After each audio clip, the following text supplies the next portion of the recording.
Hello everybody and welcome to the Like a Tortoise channel. Happy Monday to all of you dear viewers, and today's video is going to be on the earnings reports that we are paying close attention to, and that includes of course the fabulous businesses that we have in the portfolio. As always, thank you so much for everything that you have been doing for the channel. I know some of you have been sharing this with family members based on the feedback that I'm getting whenever you join our school community, and that tells me that we are definitely doing something good in creating value, which is exactly what I want to see. Fantastic, great news. All right, so yes, today's video is going to be on the earnings on the 6 companies that I'm particularly paying close attention to in this earnings season. These are, of course, companies that can be found in our Like a Tortoise portfolio. Many of you have been following the channel ever since we started, and so we know that we haven't sold a single share in that portfolio, and that, ladies and gentlemen, continues to be the case. So, which is awesome because I started doing more videos. In fact, I created the portfolio even before I started on YouTube. The portfolio is almost is 2 years and a half old. That Like a Tortoise portfolio, and we haven't sold every single share. We started YouTube about a year ago, a bit more, a bit over a year now. It's incredible how fast time flies. But yeah, so that continues to be the case. I haven't sold a single share in that portfolio, and I don't see any reasons why I would do that unless the fundamentals significantly change. That means the story, right? The story that caused us to buy in the first place. So if you happen to be an investor of several of these companies or some of them, stay tuned because this video is for you. I will keep it short and sweet, and I will just walk you through exactly what I will be paying closest attention to. And by the way, why do I mention 6 instead of 7? One of the companies in the portfolio already reported earnings, and that, of course, was LVMH. And LVMH reported earnings. The market barely flinched. So the stock barely flinched since they reported earnings. Is that a good? Is that good? I mean, no, because right now I think the entire luxury space is on pause. That makes a lot of sense because this is not something unique to LVMH. It's also happening across the luxury spectrum. You can see companies, for example, like Ferrari, and now you will say, "Oh, but Ferrari is a car company." No, it's actually you can check their profits, and they boost 20% profit margins, which is insane. It's only possible when you charge a significant premium, and that's what they are. So they are in effect a luxury brand. But other companies, for example, Hermes and all of that, they have come down from their all-time highs, and that has to do with the slump that we are seeing in the space, particularly due to China, the macro environment in China. And as you know, that hasn't come back to pre-pandemic levels. In fact, ever since the property bubble busts in that market, we are still seeing a very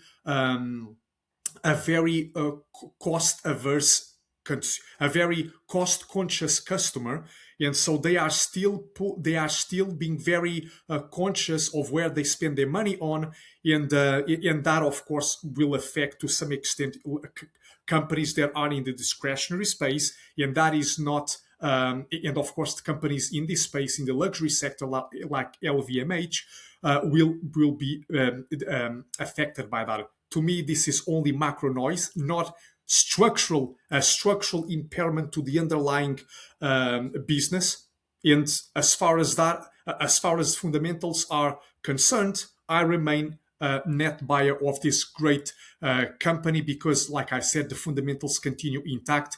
They have been a phenomenal compounder ever since they went public, and they have delivered massive returns for their shareholders. It's a family-owned company. It's not going to go anywhere but up over the long term, if you ask me. And even at these prices, you still have a big margin of safety relative to what I believe to be the company's intrinsic value. But as always, we discussed LVMH in the previous channel, and as always, this is only for educational resources, not financial advice. Make sure you always do your own due diligence, okay? Nice. So let's talk about some companies that are poised to report. Number one, we have, of course, the only Evolution AB. And you can see what the stock has done over the last few weeks. In fact, the stock has been rallying sharply. What do I mean by that? Well, from the recent lows, let me just minimize this. From the recent lows, right here where we are right now, that's a 26% upside, move, which is quite substantial. But now, of course, and for those of you technical analysts, you can see that we are well into resistance right now. Look at all this convergence of lines right here. And in addition, you also have this horizontal line right here. So we are definitely into resistance. But look, ultimately, what's going to dictate whether the price is going to move up and bust through this is fundamentals. And they are reporting on the 22nd, which is on Wednesday. I'm recording this on Monday the 20th. They are reporting this on they are reporting on the 22nd. If you go to their website, ladies and gentlemen, you can see right here, right? So this is the investor relations tab.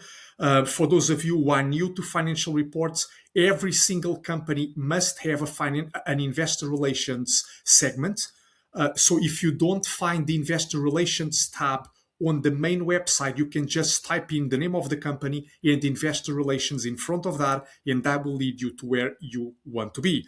And you can see right here they have communicated that they are delivering earnings reports. The earnings report on the 22nd of April. This, of course, will include the conference call and the quarterly earnings report.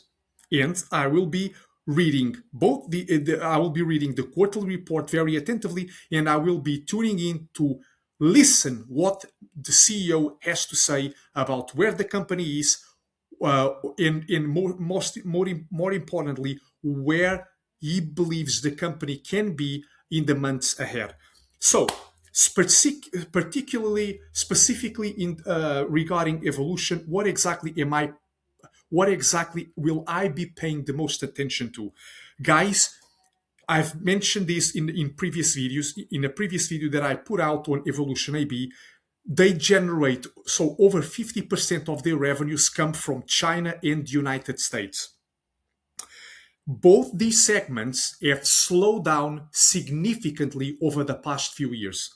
And that, of course, has caused the stock price to come to be under pressure. In fact, the stock is still trading at 60% or 55% from its all-time highs. And a lot of that is due to concerns that the growth story for the company has stopped. All right. So investors who are still hoping to see those crazy growth rates across revenues, earnings per shares, free cash flow for this business are in for a rude awakening, because that growth story has been. I don't think that the company is going to continue to grow at those rates going forward. But you don't need that to happen if you have a very low cost basis like we do, and all it takes is for the company to actually execute well and continue to grow, say even if they grow at high double digits. At high single digits. They are not even doing that right now, right? And the market is pricing in sluggish growth going forward as well. So a lot can happen to this stock if they deliver an earnings report that shows, for example, that that revenues in Asia and Europe are upticking. Now, look, why these two regions? As I mentioned, 50% of their revenues come from these markets. Last quarter, we saw Asian revenues already upticking, which is good. But now what I'm really paying attention to is a continuation of this trend. Can Evolution deliver another positive quarter as far as revenue growth in Asia is concerned?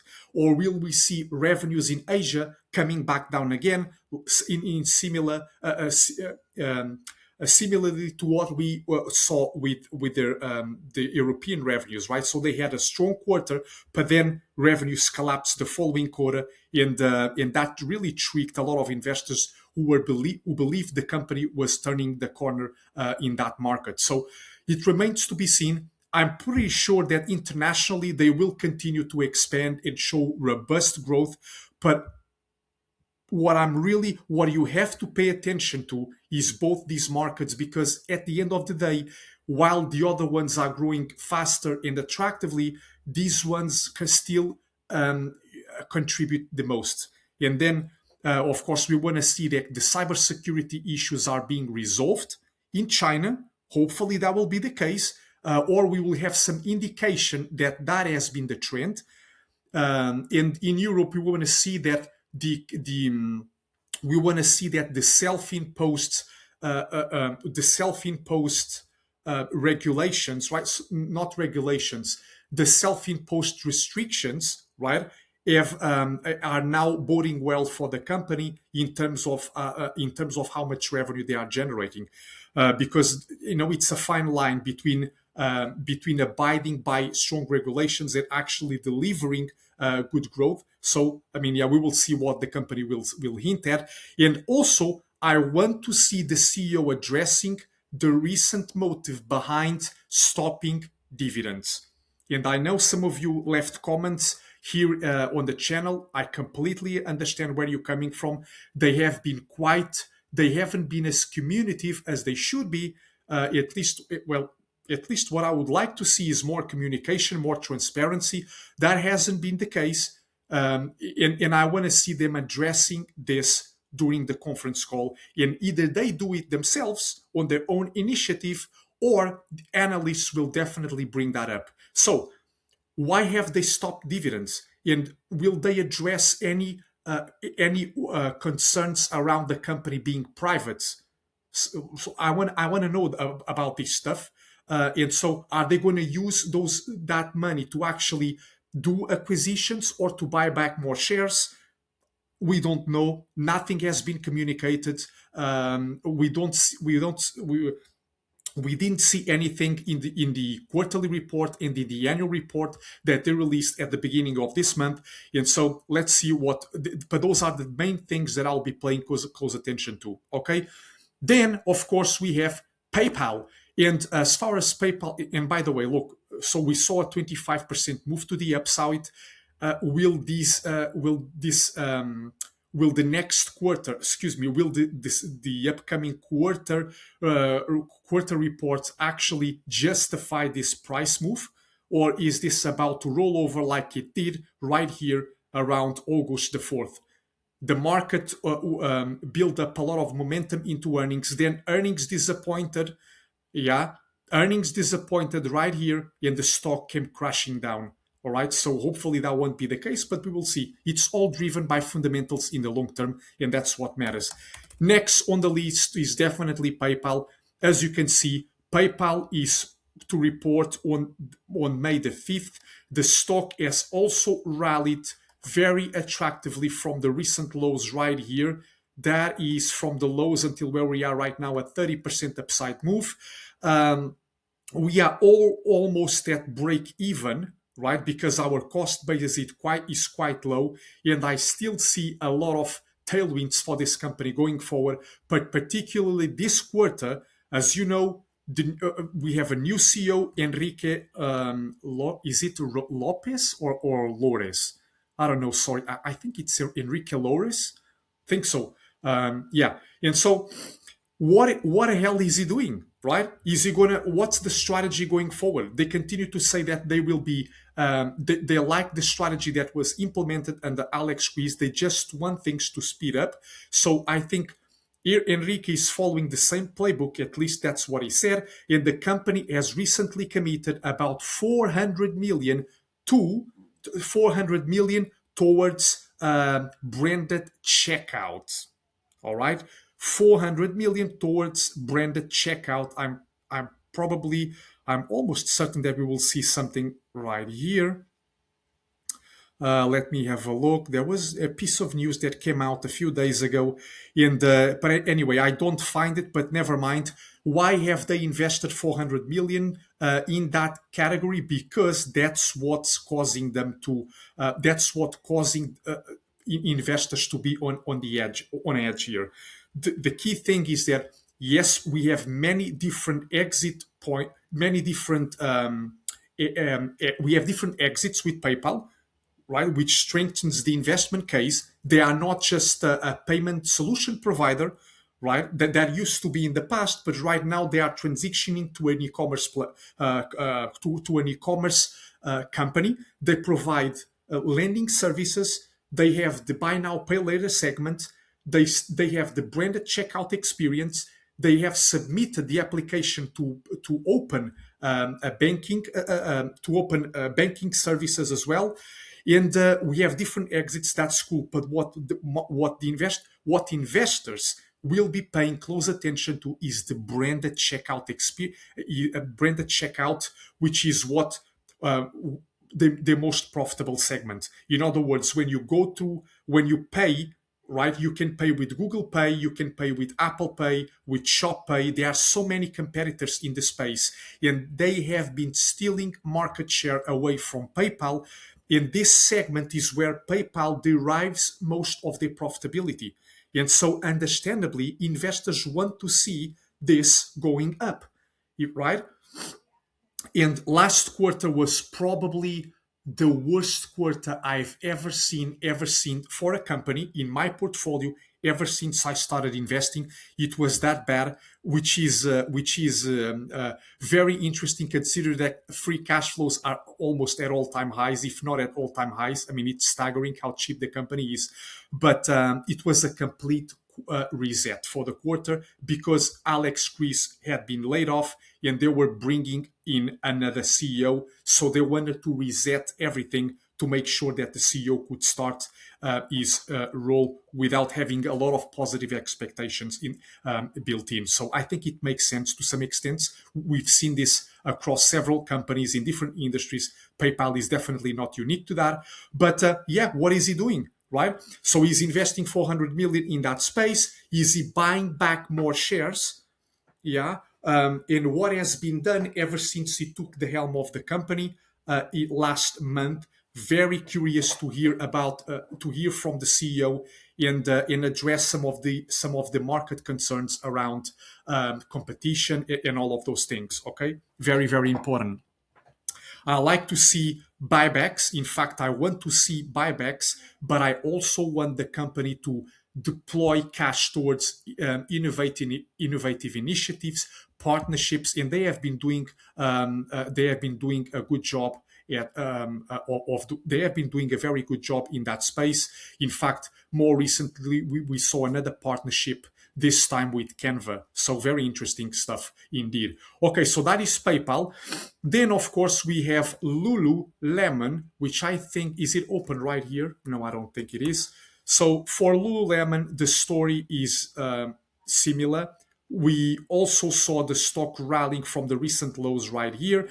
But now the question for this company is, where are they?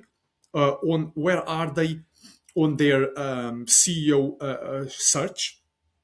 Right? Where are they in the CEO search? Because the company still doesn't have a CEO. Remember, and so I think the CFO is currently one of the co-CEOs together with another guy. And so for the company, I want to see exactly what they are doing innovation-wise. And most importantly, the most important thing for Lululemon at this point, what could really power the price higher is a resolution to that sluggish growth in the Americas. For those of you who are new to Lululemon, they generate like 70% of their revenues from both North America and Canada, and that is the segment that has slowed down significantly. A lot of that was also macro related.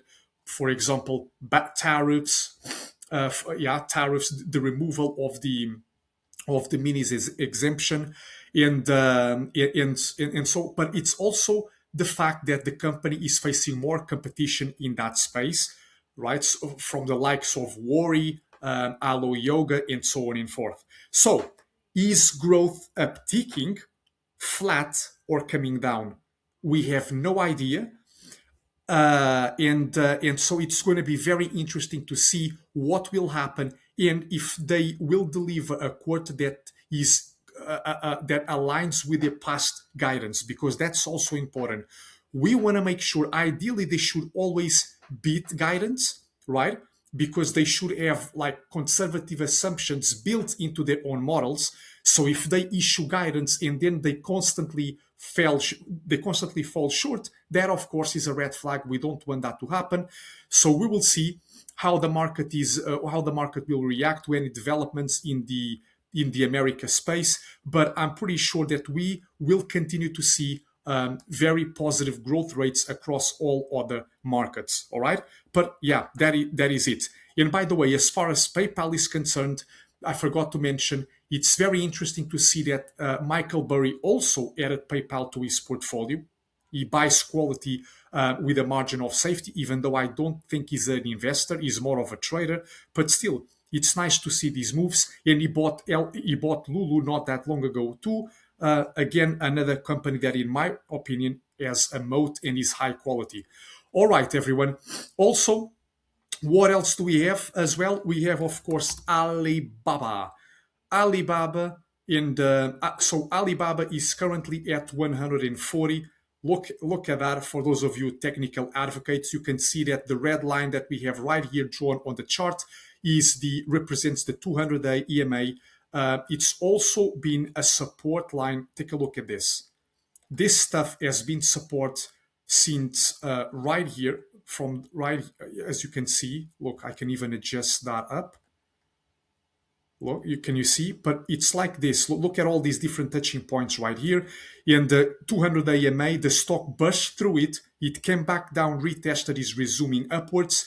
Again, it's down to fundamentals. What spooked investors to cause the price to come back down and retest these levels was profitability plummeting. We are seeing that the company is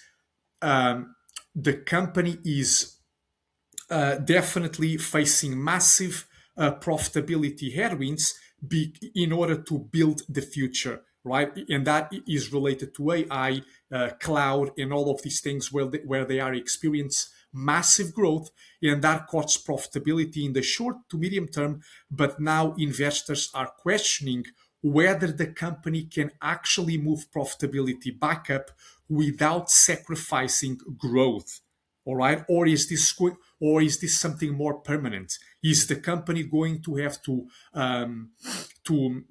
see, or is the company going to see profitability issues in order to continue to grow? That's not ideal, right? We want to see a company that can grow without a lot of capital requirements. In other words, the company can sustain growth with minimal capital investments. It has a business-like business model. The problem with Alibaba is that 50% of their revenues come from e-commerce, and e-commerce is by nature a low-margin business. Just take a look at companies like Amazon or Walmart or all of these things. So yeah, the company is shifting from a core e-commerce player to an AI behemoth. But profitability is still a very important story to follow, and we will see what will happen. All right, so that is my take on Alibaba. Ideally, we would see that profitability improving slightly, even though the outlook is not the best, because, like I mentioned, they are, as a matter of fact, ramping up capex. So and then what else do we have? We have Constellation Software right here. I'm also on their website. You can see that they mentioned not that long ago that they will host the first quarter conference call and live video webcast on May the 13th, 2026. Very good, right? So I will be paying close attention to both the conference call. Well, yes, the conference call, but also to the report, and see where we are as far as AI disruption fears are concerned. So hopefully we will continue to hear from management regarding AI innovation that they have been implementing across their businesses, and whether AI is still is a threat.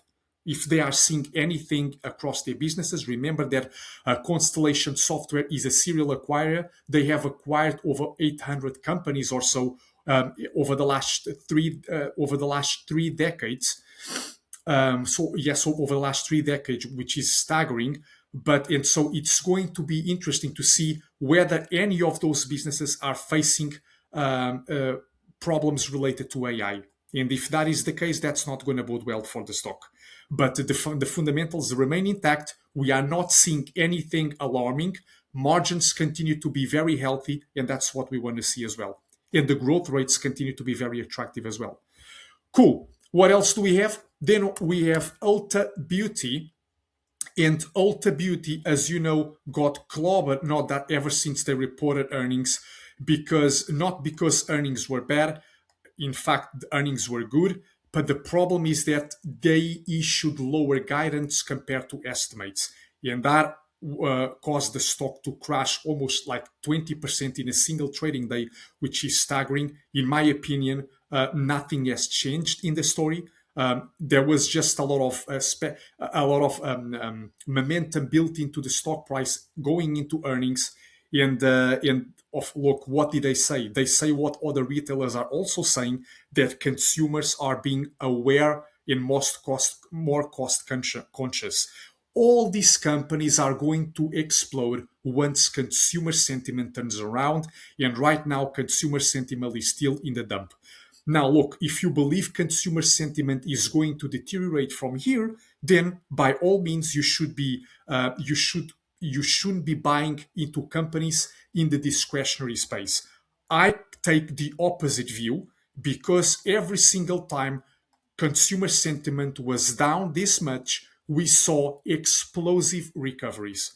And while I think story does not rhyme, I do think I think story does not repeat itself. I do think that it rhymes, and I expect that to happen in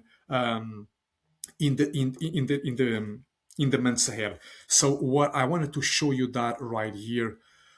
Let's see if I can show you this. This is healthcare as well, trading at relative low valuation levels. This is the University of Michigan. Take a look at this chart. I've shown this to several of you already, and you can see this is where we are. This is incredible.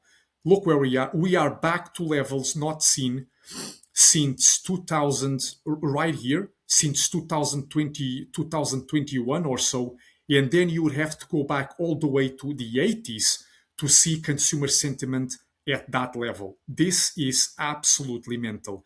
And you can see what happened on multiple occasions ever since consumer sentiment hit rock bottom. It's really, where can it go, right? Can only go up. Now, can it go down? Yes, but everything we do at Like a Tortoise is based on probabilities. This is not the exception, all right? So we have a probability. Probabilities dictate that this will move up in the subsequent months. And that's it, everybody. So I think I've covered most of them, if not all. Yes, I think I've covered every single one of them. And yeah, so let's see. It's already 10 to 3, right, London time. What are the markets doing today? We are seeing that they are pretty flat, a bit down, but nothing to write home about. And that's it. So yeah, just mentioned everything that I wanted to highlight. Hopefully you guys found this video valuable. If you did, please make sure you smash the like button. It really helps us grow. Thank you so much. As always, I will keep you posted. I will keep you posted as far as earnings reports and conference calls are concerned, as always. And yeah, stay safe, everyone. Speak soon.